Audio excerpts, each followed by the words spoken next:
Ay asibu, ngasi sibu, mi saba namit la, natragana sa saba namit la, usyat saba namit la, aibu, baram macang leni, ikaw rini aibu, dairi adusu, surunda lai hore, ish, kamdaw ni aide, breakfast so amata tawdri nasigi, chingyan sil, hubam ani humdang breakfast tawbatay, oh, ningsing lagle, ngasi say, animal meat chaba namit tay, sa chaba namit tay, apang ba, khara sakshan ba hai baduni, chaba da si hau thi phade hai dana, akhoi ya halam sing na takpiram le bani hai.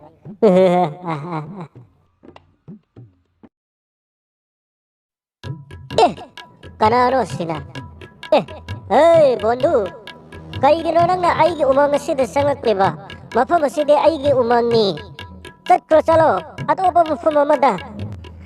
Hoy bondu, asibu nangi umang ni hai na patata bro, patata redi pata puthor uyengi ne.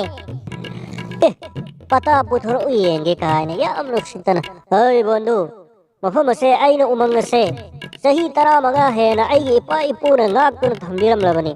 Mafam ase da ay na layat libase, nasi ngarang tagi nati. Tatko chalo, natrabadi, imuna imuta na bayay ko. Hoy bondu, lam lausin mamakhay, si minister na loy na tatkok may bado ng kandra.